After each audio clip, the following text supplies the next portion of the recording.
ಮಾರಮ್ಮನ ಪ್ರಸಾದ ಸೇವಿಸಿ ಸತ್ತವರ ಪ್ರಕರಣಕ್ಕೆ ಸಂಬಂಧಪಟ್ಟಂತೆ ದಿನೇ ದಿನೇ ಹೊಸ ತಿರುವು ಸಿಗ್ತಾ ಇದೆ. ಮಾರಮ್ಮನ ಪ್ರಸಾದ ಸೇವಿಸಿದ ಸಾವು ಪ್ರಕರಣ ಈಗ ಮತ್ತೊಂದು ಟ್ವಿಸ್ಟ್ ಪಡ್ಕೊಂಡಿದೆ. ಟ್ರಸ್ಟಿ ಶಶಿಂಬನನ್ನ ಇವತ್ತು ಪೊಲೀಸರು ವಿಚಾರಣೆಗೆ ವಶಕ್ಕೆ ಪಡ್ಕೊಂಡಿದ್ದಾರೆ. ಈವರೆಗೆ ಒಟ್ಟು 8 ಜನ ಆರೋಪಿಗಳ ಬಂಧನ ಆಗಿದೆ. ಸೊ ಇದು ಈಗಾಗಲೇ 14 ಜನರನ್ನ ಬಲಿ ತೆಗೆದುಕೊಂಡಂತ ಮಾರಮ್ಮನ ವಿಷ ಪ್ರಸಾದ ಏನಿದೆ, ಈಗ 8 ಜನರನ್ನು ಕೂಡ ವಿಚಾರಣೆಗೆ ಪೊಲೀಸರು ವಶಕ್ಕೆ ಪಡ್ಕೊಂಡಿದ್ದಾರೆ. ಮಾರಮ್ಮನ ಪ್ರಸಾದ ಸೇವಿಸಿದ ಪ್ರಕರಣ ಮತ್ತಷ್ಟು ತಿರುವು ಪಡ್ಕೊಳ್ತದೆ. ಪ್ರಸಾದ ತಿನ್ನದ ಟ್ರಸ್ಟಿಗಳೇ ಜನರ ಸಾವಿಗೆ ಕಾರಣ ಅನ್ನುವ ಅನುಮಾನ ಕೂಡ ಕಾಡ್ತಾ ಇದೆ. ಸೊ ಇವತ್ತು ಮತ್ತೊಬ್ಬ ಆರೋಪಿಯನ್ನ ಪೊಲೀಸರು ವಶಪಡಿಸಿಕೊಂಡಿದ್ದಾರೆ. ಸೊ ಇಲ್ಲಿವರೆಗೂ ಕೂಡ ಟ್ರಸ್ಟಿಗೆ ಸಂಬಂಧಪಟ್ಟಂತ ಅನುಮಾನವಿದ್ದಂತ 8 ಜನರನ್ನ ಪೊಲೀಸರು ವಶಪಡಿಸಿಕೊಂಡಿದ್ದಾರೆ. ಪ್ರಸಾದ ತಿನ್ನದೆ ಟ್ರಸ್ಟಿಗಳ ಜನರೇ ಸಾವಿಗೆ ಕಾರಣರಾದ್ರ ಒಳಜಗಳಕ್ಕೆ ಅಮಾಯಕರನ್ನ ಬಲಿಪಶು ಮಾಡಿದ್ದಾರೆ ಅನ್ನುವಂಥದ್ದು ಕೂಡ ಇಲ್ಲಿ ಆರೋಪ ಬರ್ತಾ ಇದೆ. ಸೊ ಇವತ್ತು ಕೋಟೆಗುಪ್ಪೆ ಗ್ರಾಮಸ್ಥರಿಂದ ಇಂಥದ್ದೊಂದು ಗಂಭೀರ ಆರೋಪ ಕೇಳಿ ಬಂದಿದೆ. ಸೊ ಹಾಗಾದ್ರೆ ಈ ಒಂದು ಕಚ್ಚುಗುತ್ತ ಏನು ಮಾರಮ್ಮ ದೇವಸ್ಥಾನದ ಟ್ರಸ್ಟಿಗಳಿದ್ದಾರೆ, ಅವ್ರು ಯಾಕೆ ಪ್ರಸಾದ ಸೇವಿಸಲಿಲ್ಲ? ಸೊ ಈ ಒಂದು ಪ್ರಸಾದ ಸೇವಿಸಿರೋದು ನೋಡಿದ್ರೆ ಅನುಮಾನ ಕಾಡ್ತಾ ಇದೆ. ಮಾರಮ್ಮ ದೇಗುಲ ವಶಕ್ಕೆ ಪಡೆಯಲಿಕ್ಕೂ ಕೂಡ ರಾಜ್ಯ ಸರ್ಕಾರ ಗಂಭೀರ ಚಿಂತನೆ ನಡೆಸ್ತಾ ಇದೆ.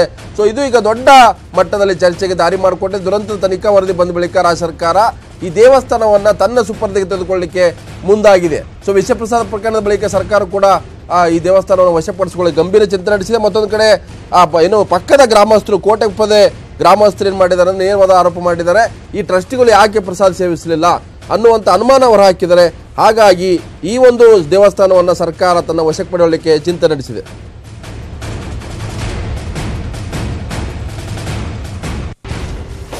ಭಕ್ತರು ಪ್ರಸಾದ ಸೇವಿಸಿದ್ರು, 14 ಜನ ಪ್ರಾಣ ಕಳ್ಕೊಂಡ್ರು, 106 ಜನ ಗಂಭೀರವಾಗಿ ಇವತ್ತು ಅಸ್ವಸ್ಥರಾಗಿದ್ದಾರೆ. ಹಾಗಿದ್ರೆ ಈ ದೇವಸ್ಥಾನದ ಟ್ರಸ್ಟಿಗಳು ಯಾಕೆ ಪ್ರಸಾದ ಸೇವಿಸಲಿಲ್ಲ? ಸೊ ಇವರು ಪ್ರಸಾದ ಸೇವಿಸಿದ್ರೆ ಇದರ ಬಗ್ಗೆ ಒಂದು ರೀತಿಯ ಅನುಮಾನವೇ ಬರ್ತಿಲ್ಲ. ಆದರೆ ಪ್ರಸಾದ ಸೇವಿಸಿರೋದು ಅನುಮಾನಕ್ಕೆ ಕಾರಣ ಆಗಿದೆ ಅಂತ ಹೇಳಿ ಕೋಟೆಪದೆ ಗ್ರಾಮಸ್ಥರು ನೇರವಾದಂತ ಆರೋಪ ಮಾಡಿದ್ದಾರೆ. ನಮ್ಮ ಪ್ರತಿನಿಧಿ ಚಾಮರಾಜ ಪ್ರತಿನಿಧಿ ನಂದೀಶ್ ಈ ಗ್ರಾಮಸ್ಥರ ಜೊತೆ ನಡೆಸಿದಂತ ಮಾತುಕತೆ ಇಲ್ಲಿದೆ. ಸುಳ್ವಾಡಿ ಮಾರಮ್ಮನ ದೇವಸ್ಥಾನದಲ್ಲಿ ಮೊನ್ನೆ ನಡೆದಂತಹ ವಿಷ ಪ್ರಸಾದ ಸೇವನೆ ಪ್ರಕರಣಕ್ಕೆ ಆ ದೇವಸ್ಥಾನದ ಟ್ರಸ್ಟಿಗಳೇ ಕಾರಣ ಎಂಬುದು ಕೋಟೆಪುದು ಗ್ರಾಮಸ್ಥರ ಒಂದು ಆರೋಪ ಆಗಿದೆ. ಈಗ ನಮ್ಮ ಜೊತೆ ಗ್ರಾಮಸ್ಥರಿದ್ದಾರೆ, ಅವ್ರು ಏನ್ ಹೇಳ್ತಾರೆ ಕೇಳೋಣ. ಹೇಳಿ, ಏನ್ ಕಾರಣ ಇದಕ್ಕೆ ಒಂದು ವಿಷ ಹಾಕಿರೋದಕ್ಕೆ ಅಂತ ನಿಮ್ಗೆ ಅನಿಸುತ್ತೆ? ಸರ್, ನಾವು ಬಂದು ಹೆಂಗ್ ಗೊತ್ತಾ ಸರ್, ಇಲ್ಲಿಂದ ದೇವಸ್ಥಾನಕ್ಕೆ ಹೋಗಿದ್ದೀವಿ ಸರ್. ಅಲ್ಲಿ ಇದು ಪ್ರಸಾದ ಮಾಡಿದ್ದಾರೆ ಅಂದ್ಬಿಟ್ಟು ಎಲ್ಲ ತಿಂದಿದ್ದಾರೆ ಸರ್. ಇವ್ರು ಇಬ್ರು ಖಾಲಿಯಾಗಿದೆ ಸರ್. ಕೃಷ್ಣ ನಾಯ್ಕು ಮತ್ತೆ ಮೈಲಿಬಾಯಿ ಇವತ್ತಾಗ್ಬಿಟ್ಟಿದೆ ಸರ್. ಇವರು ಗುಡಿ ಯಜಮಾನ ಸರ್, ಇನ್ನು ಇದು ಗುಡಿ ಯಜಮಾನ ಏನು ಯಾರು ಕಳ್ಳರು ಯಾರು ಹಾಕಿದ್ದಾರೆ ಇನ್ನೂ ಏನು ಮಾಡಿಲ್ಲ ಸರ್. ಸುಮ್ಮನೆ ಅವರು ಅರೆಸ್ಟ್ ಮಾಡಿದ್ದಾರೆ ಪೊಲೀಸ್ನವ್ರು ಅಷ್ಟೇ.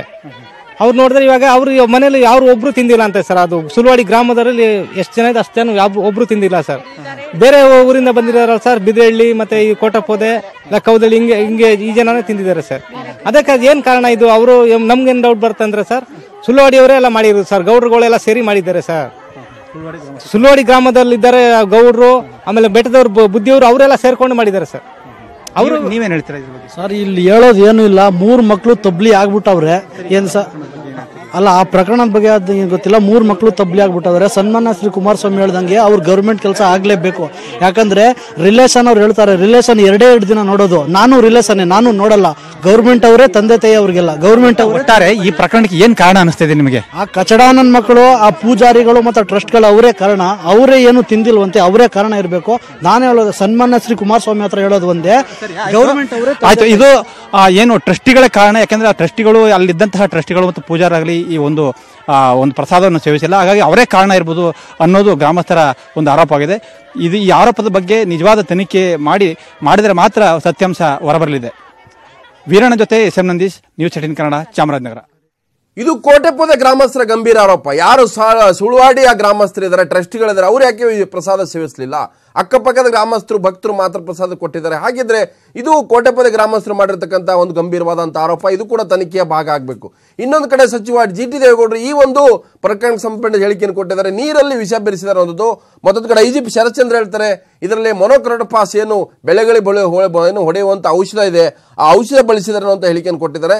ಸೊ ಇವತ್ತು GT ದೇವೇಗೌಡ ಮಾತನಾಡಿದ್ದಾರೆ.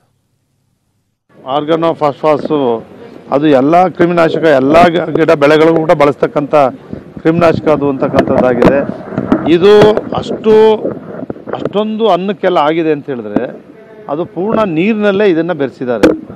ನೀರಿನಲ್ಲಿ ಅಕ್ಕಿ ಸುರಿಯೋಕ್ಕೆ ಮುಂಚಿತವಾಗಿ ನೀರಿನಲ್ಲಿ ಬೆರೆಸಿರೋದ್ರಿಂದ ಎಲ್ಲ ಪ್ರತಿಯೊಂದು ಅನ್ನದ ಅಗಳಿಗೂ ಕೂಡ ಸೇರಿರೋದ್ರಿಂದ ಯಾರು ತಿಂದಿದ್ದಾರೆ ಅವರೆಲ್ಲರೂ ಕೂಡ ಇವತ್ತು ಎಫೆಕ್ಟ್ ಆಗಿರ್ತಕ್ಕಂಥದ್ದನ್ನು ನಾವು ಕಾಣ್ತಾ ಇದ್ದೀವಿ. ಇಲ್ಲಿರುವ ವಿಷ ಮೋನೋಕ್ರೋಟೋಫಾಸ್ ಅಂತ, ಅದು ಆರ್ಗ್ಯಾನೋಫಾಸ್ಫರಸ್ ಕಾಂಪೌಂಡ್ ಅಂತ ರಿಪೋರ್ಟ್ ಕೊಟ್ಟಿದ್ದಾರೆ.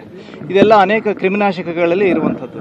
ಹೌದು, ಗಿಡಗಳಿಗೆ ರೋಗ ಬರೋಕ್ಕೆ ಮುಂಚೆ ಅಥವಾ ರೋಗ ಬಂದ ಮೇಲೆ ಹೊಡೆಯುವಂಥದ್ದು ಮೋನೋಕ್ರೋಟೋಫಾಸ್ ಅಂತ, ಅದೊಂದು ಕೆಮಿಕಲ್.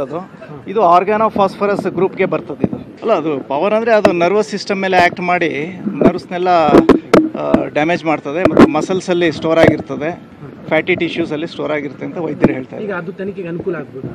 ಈಗ ತನಿಖೆಗೆ ನಾವು ಸಾಕಷ್ಟು ಜನರನ್ನು ವಶಕ್ಕೆ ಪಡೆದುಕೊಂಡು ನಾವು ವಿಚಾರಣೆ ನಡೆಸ್ತಾ ಇದ್ದೀವಿ. ಅದು ಏನು ತನಿಖೆಯ ವಿವರಗಳನ್ನ ಬಹಿರಂಗಪಡಿಸೋಕ್ಕಾಗೋದಿಲ್ಲ, ಬಟ್ ತನಿಖೆ ಸರಿಯಾದ ಹಾದಿನಲ್ಲಿ ನಡೀತಾ ಇದೆ.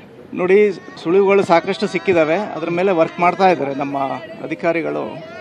ಅದ್ರ ಬಗ್ಗೆ ತನಿಖೆ ನಡೆಸ್ತಾ ಇದ್ದಾರೆ. ಒಬ್ಬರೇ ಅಧಿಕಾರಿ ಅಲ್ಲ, ಸುಮಾರು 10 ರಿಂದ 13 ಜನ ಅಧಿಕಾರಿಗಳು ಇದನ್ನ ತನಿಖೆ ನಡೆಸ್ತಾ ಇದ್ದಾರೆ. ನೋಡಿ, ಇದು ಏನೇ ಹೇಳಿದ್ರು ಇವಾಗ ತನಿಖೆಗೆ ಅಡ್ಡಿಪಡಿಸ್ದಂಗೆ ಆಗ್ತದೆ. ನಂತರ ಇನ್ನು ವಿಷ ಭರಿಸಿದರೆ ಅನ್ನುವಂಥದ್ದು IGP ಶರತ್ ಚಂದ್ರ ಮತ್ತು ಕಡೆ ಸಚಿವ GT ದೇವೇಗೌಡ ಕೂಡ ಹೇಳ್ತಾರೆ. ಮತ್ತೊಂದು ಕಡೆ ಸಾವಿನ ಸಂಖ್ಯೆ ಕೂಡ ಇವತ್ತು ಏರಿಕೆ ಆಗಿದೆ, 14ಕ್ಕೆ ಏರಿಕೆ ಆಗಿದೆ. ಸೊ ವಿಷ ಪ್ರಸಾದ ಸೇವಿಸಿದಂಥವರ ಸಾವು ಇವತ್ತು 14ಕ್ಕೆ ಏರಿಕೆ ಇದೆ ಎಂದು ಕೋಟೆಪೋದೆ ಗ್ರಾಮದ ಮೈಲಿಬಾಯಿ ಚಿಕಿತ್ಸೆ ಫಲಿಸದೆ ಮೈಸೂರಿನ JSS ಆಸ್ಪತ್ರೆಯಲ್ಲಿ ಕೊನೆ ಉಸಿರನ್ನೆಳೆದಿದ್ದಾರೆ. ಶನಿವಾರ ಮಲಿಬಾಯಿ ಪ್ರಸಾದವನ್ನು ತಿಂದು ಸಾವನ್ನಪ್ಪಿದ್ರು. ಇಂದು ಮೈಲಿಬಾಯಿ ಕೂಡ ಸಾವನ್ನಪ್ಪಿರ್ತಕ್ಕಂಥದ್ದು. ಇಡೀ ಕುಟುಂಬ ಇವತ್ತು ಕಣ್ಣೀರಲ್ಲಿ ಮುಳುಗಿದೆ. ಅಪ್ಪ ಅಮ್ಮನನ್ನು ಕಳ್ಕೊಂಡಂತ 3 ಮಕ್ಕಳು ಈಗ ತಬ್ಬಲೆ ಆಗಿದ್ದಾರೆ. ಅಮ್ಮನನ್ನು ಕಂಡು ಮಕ್ಕಳು ಅಕ್ಕನಂದ್ರ ಮುಗಿಲು ಮುಟ್ಟಿದೆ. ನಿನ್ನೆ ತಂದೆ ಸಾವನ್ನಪ್ಪಿದ್ರು, ಇವತ್ತು ತಾಯಿ ಕೂಡ ಕೊನೆ ಉಸಿರೆಳೆದಿದ್ದಾರೆ. ಹಾಗಾಗಿ ಈ ಒಂದು ವಿಷ ಪ್ರಸಾದ ಸೇವನೆಗೆ ಒಂದು ಕುಟುಂಬದಲ್ಲಿ ತಂದೆ ತಾಯಿ ಕೂಡ ಪ್ರಾಣವನ್ನು ಕಳ್ಕೊಂಡಿದ್ದಾರೆ, ಮಕ್ಕಳು ತಬ್ಬಲೆ ಆಗಿದೆ.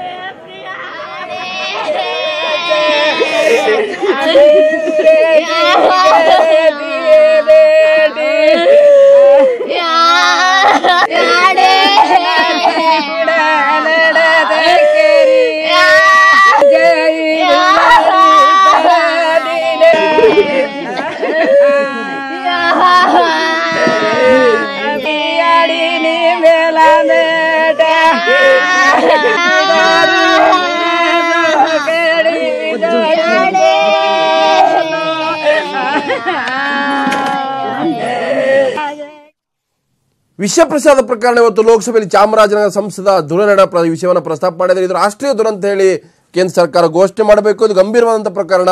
14 ಜನ ಇಲ್ಲಿವರೆಗೂ ಪ್ರಾಣವನ್ನು ಕಳ್ಕೊಂಡಿದ್ದಾರೆ, 100ಕ್ಕೂ ಹೆಚ್ಚು ಜನ ಅಸ್ವಸ್ಥರಾಗಿದ್ದಾರೆ.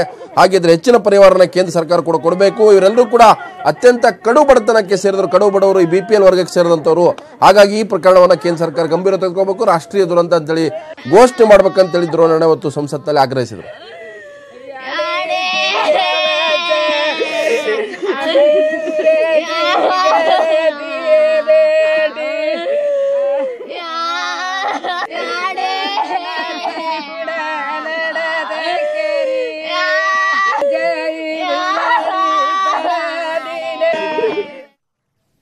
ಸುಳ್ವಾಡಿಯ ವಿಷ ಪ್ರಸಾದ ಪ್ರಕರಣದಲ್ಲಿ 14 ಜನ ಸಾವನ್ನಪ್ಪಿದ್ದಾರೆ. ಇಡೀ ಸರ್ಕಾರ ಕೂಡ ಈ ದೇವಸ್ಥಾನವನ್ನು ತನ್ನ ಸುಪರ್ ತೆಗೆದುಕೊಳ್ಳಲು ತೀರ್ಮಾನ ಮಾಡಿದೆ. ಇವತ್ತು ಕೂಡ ವಿಧಾನಸಭೆಯಲ್ಲಿ ಸತ್ತಂತ 14 ಜನರಿಗೆ ಇವತ್ತು ಸಂತಾಪ ಸೂಚಿಸಿದರು. DCM ಪರಮೇಶ್ವರ್ ಸಂತಾಪವನ್ನು ಸೂಚಿಸಿದ ಪ್ರಕರಣದ ಸಂಬಂಧ 7 ಮಂದಿನ ಈಗಾಗಲೇ ವಶಕ್ಕೆ ಪಡೆಯಲಾಗಿದೆ. ಉಳಿದವರ ಪತ್ತೆಗೆ ಶೋಧ ಕಾರ್ಯ ನಡೀತಾ ಇದೆ. ಪ್ರಸಾದದಲ್ಲಿ ಮಾನೋಕ್ಲೋಸ್ ಮತ್ತು ಕೆಮಿಕಲ್ ಮಿಶ್ರಣ ಆಗಿತ್ತು ಅನ್ನೋ ವರದಿ ಕೂಡ ಬಂದಿದೆ ಅಂತ ಹೇಳಿ ಪರಮೇಶ್ವರ್ ಸದನದಲ್ಲಿ ಹೇಳಿದರು. ಜನರನ್ನ ಆಸ್ಪತ್ರೆಗಳಿಗೆ ಅಲ್ಲಿ ಸುತ್ತಮುತ್ತ ಇದ್ದ ದೇವರ ಮೇಲೆ ದೇವರ ಹೆಸರು ಹೇಳ್ಕೊಂಡು ಪ್ರಸಾದ ತಗೊಂಡು ಸ್ವೀಕಾರ ಮಾಡಿ ಒಂದು 150 ಜನ ಅರ್ಧ ಗಂಟೆಯಲ್ಲಿ ಅಸ್ವಸ್ಥರಾಗ್ತಾರೆ.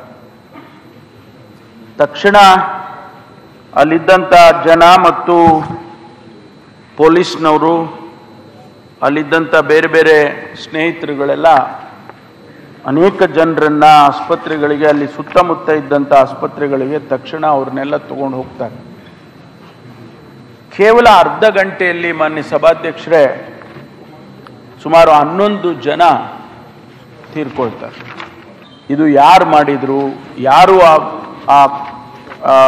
ಆ ಮಾನೋಫಾಸ್ಫೇಟನ್ನು ಹಾಕಿದ್ರು, ಅದೆಲ್ಲ ಈಗಾಗಲೇ ನಾವು ತನಿಖೆಗೆ ಆದೇಶ ಮಾಡಿದ್ದೇವೆ.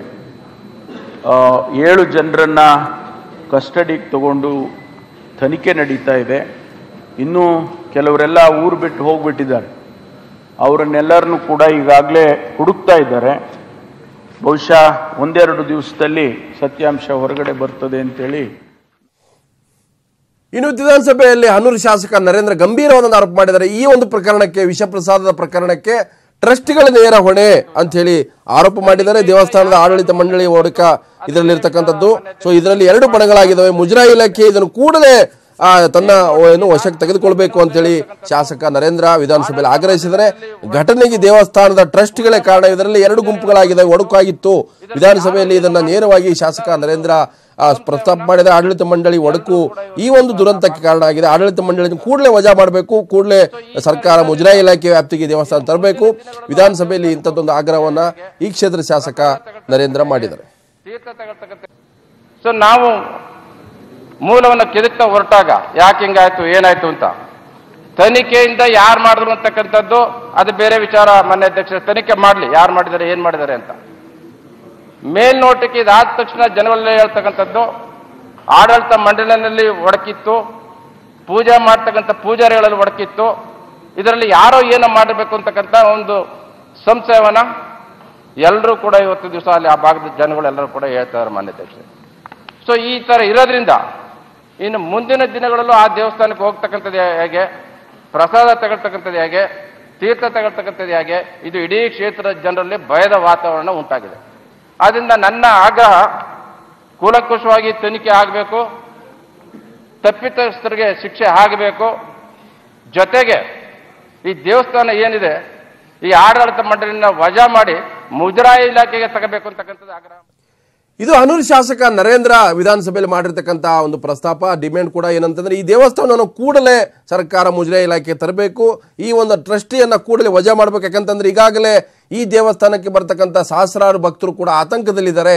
ಇನ್ನು ಮುಂದೆ ಯಾರೂ ಕೂಡ ಇಲ್ಲಿಗೆ ಬರಕ್ಕೆ ಹಿಂದೇಟಾಗ್ತಾರೆ, ಪ್ರಸಾದ ಸೇವಿಸಲ್ಲ. ಇದು ಈ ಒಂದು ಟ್ರಸ್ಟ್ ಅಲ್ಲಿ ಇರತಕ್ಕಂಥ ಒಡಕೆ ಕಾರಣ ಈ ಒಂದು ಘಟನೆಗೆ, ದುರಂತಕ್ಕೆ.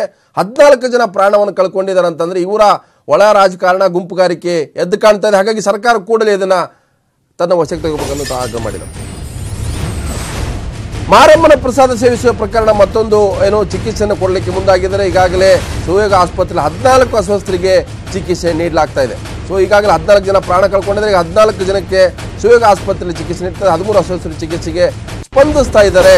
ಸೊ ಒಬ್ಬ ಮಾತ್ರ ಸ್ಪಂದಿಸ್ತಾ ಇರುವಂತ ಒಂದು ವರದಿ ಬರ್ತದೆ. ಮಾರಮ್ಮನ ಪ್ರಸಾದ ಸೇವಿಸುವ ಪ್ರಕರಣ ಇವತ್ತು ಸುಯೋಗ ಆಸ್ಪತ್ರೆ, ಮೈಸೂರಿನ ಸುಯೋಗ ಆಸ್ಪತ್ರೆಯಲ್ಲಿ ಇನ್ನು 14 ಜನರಿಗೆ ಹೆಚ್ಚಿನ ಚಿಕಿತ್ಸೆ ನೀಡಲಾಗ್ತದೆ. ಓರ್ವ ಅಸ್ವಸ್ಥ ಮೆದುಳು ನಿಷ್ಕ್ರಿಯಗೊಂಡಿದೆ ಅನ್ನುವಂಥ ಒಂದು ಮಾಹಿತಿ ಕೂಡ ಸಿಗ್ತದೆ. ಸುಯೋಗ ಆಸ್ಪತ್ರೆ ಅಧೀಕ್ಷಕ ಡಾಕ್ಟರ್ ಯೋಗಣ್ಣ ಮಾಹಿತಿ ನೀಡಿದ್ದಾರೆ.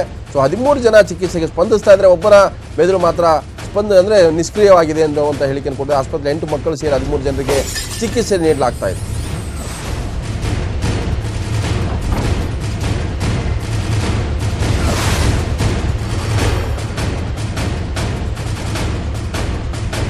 ಮಾರಮ್ಮನ ಪ್ರಸಾದ ಸೇವಿಸಿದಂತ 14 ಜನರನ್ನ ಇವತ್ತು ಮೈಸೂರಿನ ಸುಯೋಗ ಆಸ್ಪತ್ರೆ ಚಿಕಿತ್ಸೆ ಕೊಡಲಾಗ್ತಾ ಇದೆ. ಅದರಲ್ಲಿ 13 ಜನ ಚಿಕಿತ್ಸೆಗೆ ಸ್ಪಂದಿಸ್ತಾ ಇದ್ರೆ, ಓರ್ವ ಅಸ್ವಸ್ಥರ ಮೆದುಳು ನಿಷ್ಕ್ರಿಯಗೊಂಡಿದೆ, ಚಿಕಿತ್ಸೆಗೆ ಸ್ಪಂದಿಸ್ತಾ ಇಲ್ಲ ಅನ್ನೋದು. ಸೊ ಹಾಗಾಗಿ ಇವತ್ತು ಸುಯೋಗ ಆಸ್ಪತ್ರೆ ಅಧೀಕ್ಷಕ ಡಾಕ್ಟರ್ ಯೋಗಣ್ಣ ಮಾಹಿತಿ ನೀಡಿದರೆ 13 ಜನರು ಚಿಕಿತ್ಸೆಗೆ ಸ್ಪಂದಿಸ್ತಾ ಇದ್ದಾರೆ. ಆದರೆ ಒಬ್ಬರ ಮೆದುಳು ಮಾತ್ರ ಅಸ್ವಸ್ಥ ಆಗಿ ಸ್ಪಂದಿಸ್ತಾ ಇಲ್ಲ.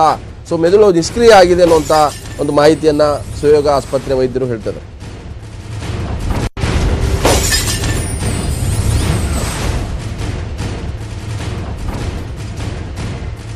ಹೆಚ್ಚಿನ ಮಾಹಿತಿ ಕೊಡ್ತಾರೆ ನಮ್ಮ ಪ್ರತಿನಿಧಿ ರಾಘವೇಂದ್ರ. ಈಗ ಸುಯೋಗ ಆಸ್ಪತ್ರೆ 14 ಜನ ಚಿಕಿತ್ಸೆ ಪಡಿತಾ ಇದ್ದಾರೆ, 13 ಜನ ಸ್ಪಂದಿಸ್ತಾ ಇದ್ದಾರೆ ಅಂತ ಹೇಳ್ತಾರೆ. ಹಾಗಿದ್ರೆ ಒಬ್ಬರ ಪರಿಸ್ಥಿತಿ ಗಂಭೀರ ಅನ್ನುವಂಥದ್ದು, ಹಾಗಿದ್ರೆ ಮೆದುಳು ನಿಷ್ಕ್ರಿಯ ಆಗಿದೆ ಅನ್ನೋದು, ಹಾಗಾದ್ರೆ ಆತನ ಬದುಕುಳಿಯುವ ಸಾಧ್ಯತೆ ಎಷ್ಟಿದೆ? ಹೌದು ಲಕ್ಷ್ಮಣ್ ಹೂಗಾರ್, ಏನು ಡಿಸೆಂಬರ್ 14 ನೋಡಿ ಚಾಮರಾಜನಗರದ ಸುಳ್ವಾಡಿಯಲ್ಲಿ ನಡೆದಂತಹ ದುರಂತ ಪ್ರಕರಣಕ್ಕೆ ಸಂಬಂಧಪಟ್ಟಂತೆ ಈಗಾಗಲೇ ಕೂಡ ಮೈಸೂರಿನ ಏನು ಸುಯೋಗ ಆಸ್ಪತ್ರೆ ಇದೆ, ಆಸ್ಪತ್ರೆ ಸುಮಾರು 14 ಜನರನ್ನ ಇಲ್ಲಿ ಚಿಕಿತ್ಸೆ ಮಾಡಲಾಗ್ತದೆ. ಇದರಲ್ಲಿ ಸುಮಾರು 8 ಜನ ಮಕ್ಕಳು ಮತ್ತೆ 5 ಜನ ವಯಸ್ಕರಿದ್ದಾರೆ. ಇದರಲ್ಲಿ ಈಗಾಗಲೇ ಕೂಡ ಆಸ್ಪತ್ರೆ ವೈದ್ಯಾಧಿಕಾರಿಗಳು ಯೋಗನ ಹೇಳೋ ಪ್ರಕಾರ ಬಹುತೇಕ ಚಿಕಿತ್ಸೆಗೆ ಸ್ಪಂದಿಸ್ತಾ ಇದ್ದಾರೆ. ಆದ್ರೆ ರಂಗ ಎನ್ನುವಂತಹ ಒಬ್ಬ 45 ವರ್ಷದ ಯುವಕ ಮಾತ್ರ ಇದಕ್ಕೆ ಸ್ಪಂದಿಸ್ತಲ್ಲ. ಈಗಾಗಲೇ ಕೂಡ ಆತನ ಒಂದು ಮೆದುಳು ನಿಷ್ಕ್ರಿಯ ಆಗಿದೆ. ಈತ ಬಹುತೇಕ ಉಳಿಯುವ ಬಗ್ಗೆ ಕೂಡ ವೈದ್ಯರು ಅನುಮಾನ ವ್ಯಕ್ತಪಡಿಸಿದ್ರೆ, ಆದ್ರೂ ಕೂಡ ಆತನನ್ನ ಈಗ ವೆಂಟಿಲೇಟರ್ ಮೇಲೆ ಇಡಲಾಗಿದ್ದು, ಅದು ಎಷ್ಟು ದಿನ ಇರ್ತಾನೆ ಅದ್ರ ಮೇಲೆ ಡಿಪೆಂಡ್ ಮಾಡ್ತಾರೆ. ಆದ್ರೂ ಕೂಡ ವೈದ್ಯರಲ್ಲಿ ಎಲ್ಲೋ ಒಂದು ಕಡೆ ಭರವಸೆ, ಅಕಸ್ಮಾತ್ ಏನಾದ್ರು ಈಗ ನಾವು ಅಧಿಕೃತವಾಗಿ ಘೋಷಣೆ ಮಾಡಿದ್ರೆ ಇದು ಇದಾಗ್ಬೋದು, ತಪ್ಪಾಗ್ಬೋದು. ಹಾಗಾಗಿ ಇನ್ನು ಅಧಿಕೃತ ಘೋಷಣೆ ಅಷ್ಟೇ ಬಾಕಿ. ಈಗಾಗಲೇ ಕೂಡ ನಾವು ಜಿಲ್ಲಾಡಳಿತಕ್ಕೆ ಈ ವಿಷಯವನ್ನು ತಿಳಿಸಿದೀವಿ. ಆತನ ಒಂದು ಸಾವಿನ ನಿಖರತೆಯನ್ನು ಕೂಡ ಹೇಳಲಿಕ್ಕಾಗ್ತಿಲ್ಲ. ಬಹುತೇಕ ಆತ ಬದುಕುಳಿಯುವುದು ಕಷ್ಟ ಅನ್ನೋದು ಅವರ ಮಾತು. ಜೊತೆಗೆ ಇನ್ನುಳಿದಂತೆ ಏನು 8 ಮಕ್ಕಳಿದ್ರೆ ಅವರೆಲ್ಲರೂ ಕೂಡ ಆರೋಗ್ಯವಾಗಿದ್ದಾರೆ. ಆದ್ರೂ ಕೂಡ ಏನು ದೇಹದಲ್ಲಿ ಒಂದು ವಿಷದ ಪ್ರಮಾಣ ಹೆಚ್ಚಾಗಿರೋ ಕಾರಣದಿಂದ ಇನ್ನೂ ಕೆಲವು ದಿನಗಳ ಆಸ್ಪತ್ರೆಯಲ್ಲಿ ಅವರಿಗೆ ವೆಂಟಿಲೇಟರ್ ಅಥವಾ ಆಸ್ಪತ್ರೆಯಲ್ಲಿ ಚಿಕಿತ್ಸೆ ಕೊಡಬೇಕು. ಜೊತೆಗೆ 8 ಮಕ್ಕಳಲ್ಲಿ ಎಲ್ಲರೂ ಕೂಡ ಬಹುತೇಕ ಚೆನ್ನಾಗಿದೆ. ಇನ್ನು 4 ಜನ ವಯಸ್ಕರಿದ್ದಾರೆ, ಅವರಿಗೆ ಒಂದು ವೆಂಟಿಲೇಟರ್ ಚಿಕಿತ್ಸೆ ಮುಂದುವರಿಸಲಾಗಿದೆ. ಒಟ್ಟಾರೆಯಾಗಿ ಈ ಒಂದು ಪ್ರಕರಣದಲ್ಲಿ ನಾವು ಕೂಡ ಒಂದು ಬಹುತೇಕವಾಗಿ ಸ್ಪಂದಿಸಿದ್ವಿ. ಜಿಲ್ಲಾಡಳಿತ ಏನು ನಮಗೆ ಮನವಿ ಮಾಡಿತ್ತು, ಏನು ಅಸ್ವಸ್ಥರಾಗಿದ್ರು ಎಲ್ಲರಿಗೂ ಕೂಡ ಒಂದು ವೆಂಟಿಲೇಟರ್ ಅವಶ್ಯಕತೆ ಇರೋದ್ರಿಂದ ನಮ್ಮ ಆಸ್ಪತ್ರೆಯಲ್ಲಿ ಅವ್ರನ್ನ ಇಟ್ಟು ಚಿಕಿತ್ಸೆ ಕೊಡ್ತಾ ಇದ್ವಿ. ಇನ್ನು ಚಿಕಿತ್ಸೆ ಉತ್ತಮ ಮಟ್ಟದಲ್ಲಿ ಕೊಡ್ತೀವಿ, ಆದ್ರೂ ಕೂಡ ಎಲ್ಲರನ್ನ ನಾವು ಕೇರ್ ಮಾಡ್ತಾ ಇದೀವಿ. ಇನ್ನು 13 ಜನರನ್ನು ಕೂಡ ನಾವು ಉತ್ತಮವಾಗಿ ಚಿಕಿತ್ಸೆ ನೀಡುವ ಮೂಲಕ ಅವರನ್ನ ಗುಣಪಡಿಸ್ತೀವಿ ಅನ್ನೋದು ಅವರು ವೈದ್ಯರು ಹೇಳ್ತಾರೆ. ಧನ್ಯವಾದ ರಾಘವೇಂದ್ರ.